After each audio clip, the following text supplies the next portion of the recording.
Hello दोस्तों, एक बार फिर से आप सभी का स्वागत है मेरे YouTube channel Manu Thakur study वाला में। और आज की वीडियो में हम बात करने वाले हैं ह्यूमन डाइजेस्टिव सिस्टम के बारे में। ठीक है, तो आज की अगर वीडियो आप पूरा देखते हो तो मैं गारंटी से कह सकता हूँ कि आपके जो भी कंसेप्ट जो ह्यूमन डाइजेस्टिव सिस्टम में जो कंसेप्ट है उसमें अगर जो भी डाउट होगा वो क्लियर हो जाएगा। चलिए तो बिना किसी देरी के वीडियो को शुरू करते हैं।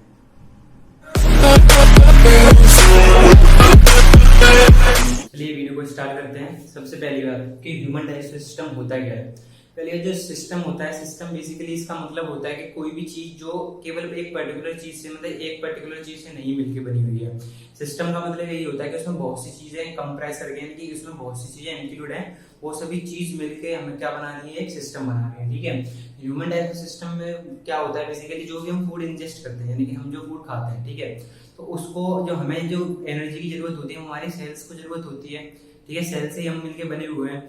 तो जो फूड जो हम खाते हैं उससे एनर्जी निकालने तक का जो प्रोसेस होता है, ठीक है, फूड जो हमने खाया है इनसॉल्युबल फॉर्म में था जो, उसको सॉल्युबल फॉर्म में और एनर्जी वाली जो फॉर्म में कन्वर्ट करने तक जितने भी ऑर्गन्स हमारे पार्टिसिपेट करते हैं, जितने भी ऑर्गन्स इंक्लूड होते हैं, उन सबको हम कह सकते हैं कि वो एक तरीके से हमारे एक ह्यूमन डाइजेस्टिव सिस्टम में इंक्लूड होते हैं। वो सभी मिलके एक डाइजेस्टिव सिस्टम बनाते हैं। ठीक है, और इस डाइजेस्टिव सिस्टम में जो एलिमेंट्री कैनाल होती है, एलिमेंट्री कैनाल मतलब यानी कि जो हमारा माउथ से लेके एनस तक, यानी कि जब हम फूड को इंजेस्ट करते हैं और उसके बाद जब एक्सक्रीट आउट करते हैं तो वहां से वहां तक यानी एक्सक्रीट आउट करने तक जितने भी ऑर्गन्स हमारे इंक्लूड होते हैं उन सभी को हम शॉर्ट में यानी कि जितने भी ऑर्गन्स मेन ऑर्गन जितने भी पार्टिसिपेट करते हैं इंक्लूड होते हैं उन सभी को हम एक टर्म में हम कह सकते हैं कि वो एलिमेंट्री कैनाल कह सकते हैं। ठीक है, एलिमेंट्री कैनाल के जितने भी ऑर्गन्स पार्टिसिपेट करते हैं यानी कि इंक्लूड होते हैं उनको रिमेंबर करने के लिए एक छोटा सा सीक्वेंस है जिसका नाम है, देखिए, जो मॉस एल। ठीक है, मॉस एल यानी कि जो एम से माउथ, ठीक है, सबसे पहले हमारा माउथ आता है, जैसे हम बकल कैविटी भी बोलते हैं। उसके बाद जो हमारा ये माउथ के बाद जो फूड एंटर करता है हमारा ईसोफेगस में, ईसोफेगस से हम फूड पाइप भी बोलते हैं। ईसोफेगस के बाद जो हमारा जो फूड जाता है वो हमारा आता है स्टमक में। ठीक है, स्टमक के बाद जो फूड जाता है वो हमारा स्मॉल इंटेस्टाइन में जाता है। स्मॉल इंटेस्टाइन के बाद जो हमारा फूड है एल से यानी कि वो लार्ज इंटेस्टाइन में एंटर करता है। तो यानी कि जो माउथ से लेके जो लार्ज इंटेस्टाइन तक का जो पार्ट है यानी कि रेक्टम तक का जो पार्ट है वो सभी हमारा एक एलिमेंट्री कैनाल में कंप्रेस होता है। यानी कि ये सभी जो इंक्लूड होते हैं वो हमारे एलिमेंट्री कैनाल में इंक्लूड होते हैं। इसकी जो लेंथ होती है एलिमेंट्री कैनाल की वो 6 to 9 मीटर्स की होती है। चलिए अब डाइजेशन को हम पूरा डिटेल वे में समझते हैं। जैसे कि जो हम फूड को इंजेस्ट करते हैं वो माउथ के थ्रू करते हैं। ठीक है, तो यानी फूड जब हमने इंजेस्ट किया तो वो बहुत ही लार्ज मॉलिक्यूल्स में प्रेजेंट होता है। जो फूड है वो बहुत ही लार्ज में प्रेजेंट होता है, लार्ज मॉलिक्यूल्स में।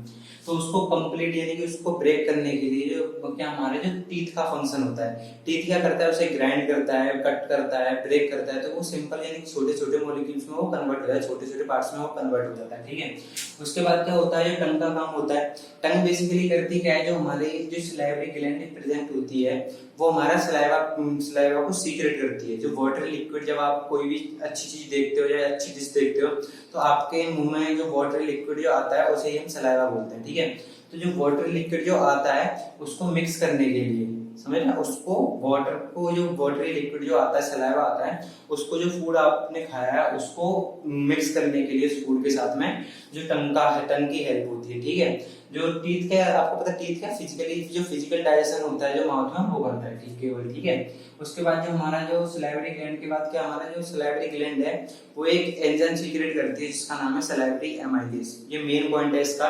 तो ये सलाइवरी ग्लैंड सलाइवरी जो एमाइलेज एंजाइम प्रोड्यूस करती है जिसका मेन फंक्शन क्या होता है, जो फूड में स्टार्च प्रेजेंट होता है यानी कि फूड में जो स्टार्च प्रेजेंट होता है उसे शुगर में कन्वर्ट करना, वो किसका काम होता है, वो सलाइवरी एमाइलेज का काम होता है। ये एक एंजाइम है जो इसको कन्वर्ट करने में मदद करता है। ठीक है, और जो वाटरी लिक्विड जो सलाइवा प्रेजेंट हुआ मतलब आया तो टंग ने उसको मिक्स किया, तो उसके बाद जो फूड क्या करता है, फूड यहाँ से यहाँ तक यानी कि ईसोफेगस में आता है। ठीक है, इसे हम फूड पाइप भी बोलते हैं। तो ईसोफेगस में जो वाटर लिक्विड इसलिए भी जरूरी है क्योंकि जो इसको स्वेलिंग में आसानी हो।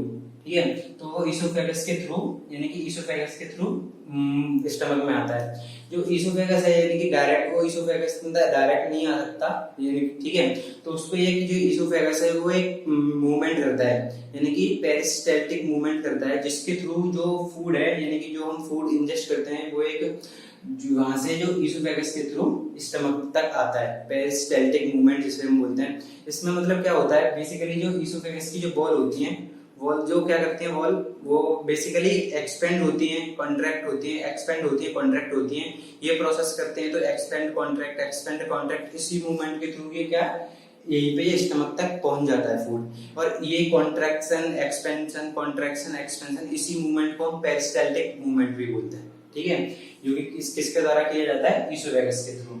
उसके बाद जब हमारा फूड है वो स्टमक में पहुंच गया, ठीक है, तो यानी कि स्टमक में पहुंचने के बाद क्या है, स्टमक में जैसे फूड पहुंचता है तो वहां पे हमारे जो बहुत सी अलग अलग तरीके की ग्लैंड्स प्रेजेंट होती है, ठीक है।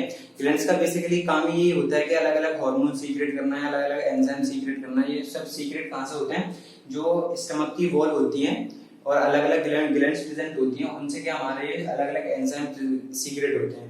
तो ये हमारा HCl यानी हाइड्रोक्लोरिक एसिड वहां से सीक्रेट होता है। पेप्सिन जो एंजाइम है, म्यूकस एंजाइम, ये सब क्या होते हैं, सीक्रेट होते हैं वहां से, ठीक है, ये सब सीक्रेट होते हैं। तो बेसिकली क्या होता है, जो HCl है, HCl का फंक्शन ये होता है इसमें कि जो फूड के साथ जो बैक्टीरिया या जो भी माइक्रोब्स आते हैं, बैक्टीरिया माइक्रोब जो भी साथ में आते हैं, तो जो HCl क्या करता है, उन्हें किल कर देता है, ठीक है।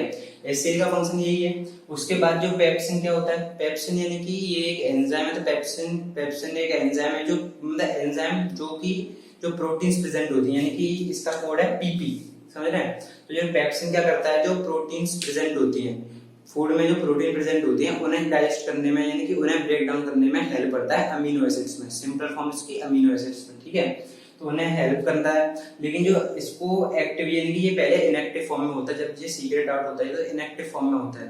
तो इसे एक्टिव करने के लिए एसिडिक पीएच चेक की जरूरत होती है। तो HCl क्या करता है, इसे एसिडिक पीएच प्रोवाइड करता है, जिससे कि जो एक्टिव हो जाए स्टमक में, इसका काम जो है प्रोटीन को डाइजेशन करना वो स्टार्ट हो जाए, ठीक है। उसके बाद क्या होता है, जो म्यूकस का फंक्शन क्या होता है, म्यूकस की जो वॉल होती है, जो इसकी यहाँ पे म्यूकस प्रेजेंट होता है, ठीक है। म्यूकस का बेसिकली फंक्शन क्या होता है, HCl आपको पता है, अगर स्किन पे गिर जाए तो वो स्किन को बर्न कर सकता है, ठीक है।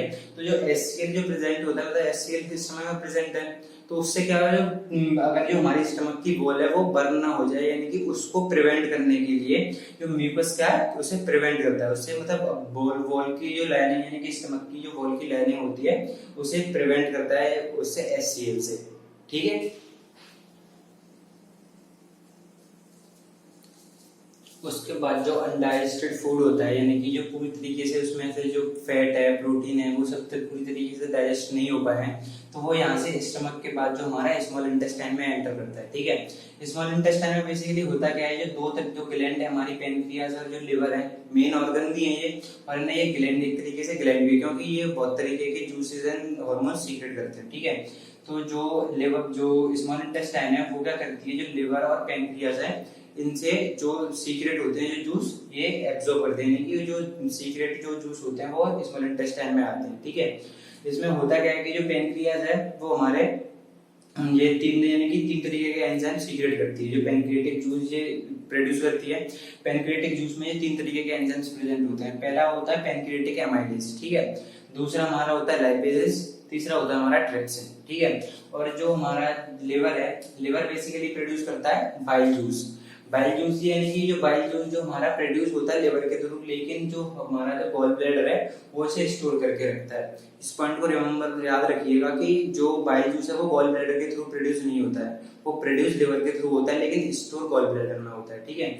जो बाइल जूस होता है वो बेसिकली एल्कलाइन होता है, यानी कि जो पीएच उसकी जो एल्कलाइन होती है, और उसमें जो मतलब जो सॉल्ट प्रेजेंट होते हैं, जो कि जो फैट जो प्रेजेंट होता है हमारा, उसे इमल्सिफाइड फॉर्म में, यानी कि जो फैट को कन्वर्ट कर सके, फैटी एसिड्स में कन्वर्ट कर सके, यानी इमल्सिफाइड फैट में कन्वर्ट करने के लिए इसमें जो बाइल जो होता है वो उसमें सॉल्ट प्रेजेंट होते हैं, ठीक है।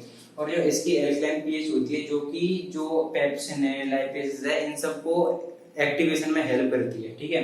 तो ट्रिप्सिन का वर्क बेसिकली होता है कि लाइपेज हमारा क्या करता है, जो लिपिड्स जो प्रेजेंट होते हैं, यानी कि जो फैट्स है, लिपिड्स है या इमल्सिफाइड फैट होता है, उसे ब्रेक डाउन करता है, ठीक है। और जो ट्रिप्सिन है जो प्रोटीन को ब्रेक डाउन करता है, जो प्रोटीन्स प्रेजेंट होती हैं फैट में, यानी जो फूड जो हमने खा रहे हैं जो आया है स्मॉल इंटेस्टाइन में, तो ट्रिप्सिन उस प्रोटीन को डाइजेस्ट करता है, प्रोटीन को ब्रेक करता है। एमाइलेज क्या करता है, एमाइलेज जो हमारा स्टार्च प्रेजेंट, यानी कि फूड में ब्रेक डाउन, जो माउथ में जो फूड ब्रेक डाउन हुआ था, स्टार्च ब्रेक डाउन हुआ था, उसके बाद जो स्मॉल इंटेस्टाइन में जो स्टार्च प्रेजेंट है उसे ग्लूकोज में कन्वर्ट करेगा पेनक्रियाटिक एमाइलेज, ठीक है, यानी एमाइलेज, ठीक है। उसके बाद ये एक तरीके से जो स्मॉल इंटेस्टाइन है, हम कहते हैं कि ये कंप्लीट साइट ऑफ डाइजेशन भी है, ठीक है। यानी कि ऑलमोस्ट पूरा जो डाइजेशन है वो हमारा स्मॉल इंटेस्टाइन में हो जाता है। इसके बाद जो हमारा क्या होता है, जो डाइजेस्टिव फूड है वो ये विलाई लाइक स्ट्रक्चर, यानी कि small small villi like structure होते हैं, ये मैंने पहले ही बताया था प्रीवियस वीडियो में। ये क्या करते हैं कि जो डाइजेस्टेड फूड होता है वो ब्लड स्ट्रीम्स के, यानी कि इनके थ्रू ब्लड स्ट्रीम्स में पहुंच जाता है, ठीक है। ब्लड स्ट्रीम्स में पहुंच जाता है, यानी कि जो ब्लड स्ट्रीम्स में पहुंच जाएगा ये लिक्विफाइड फॉर्म में कन्वर्ट हो जाएगा। तो जो डाइजेस्टेड फूड है यानी कि लिक्विफाइड फॉर्म में कन्वर्ट हो गया, तो जो माइक्रोविलाई जो है इनके थ्रू ब्लड स्ट्रीम्स में पहुंच जाएगा।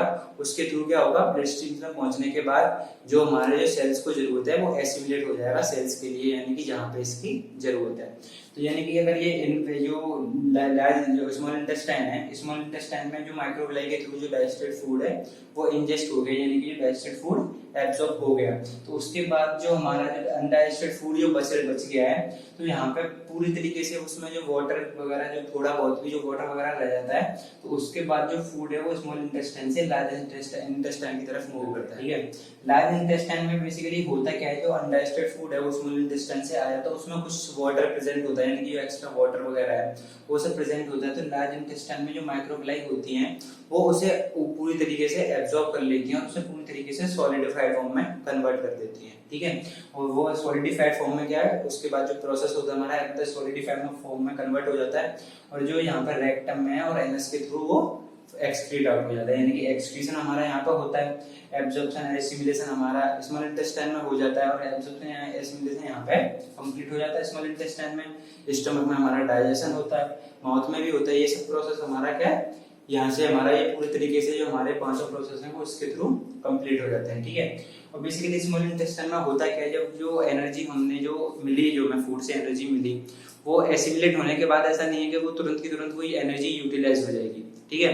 तो जो एनर्जी स्टोर रहती है, यानी कि वो क्या होता है, जो एनर्जी तुरंत की तुरंत यूटिलाइज नहीं होती है, तो जो एनर्जी जो बची हुई होती है, जो एनर्जी बच जाती है, तो वो ग्लाइकोजन की फॉर्म में लिवर में जाके स्टोर हो जाती है, ठीक है। ये एक पॉइंट था जो बताना जरूरी था, इसलिए मैंने बता दिया। तो ठीक है, मिलते हैं नेक्स्ट वीडियो में, तब तक के लिए ख्याल रखिए, खुश रहिए, घर वालों को खुश रखिए। अगर वीडियो अच्छी लगी हो तो प्लीज लाइक करना, सब्सक्राइब करना चैनल को, और नेक्स्ट वीडियो में मिलते हैं, ठीक है। धन्यवाद।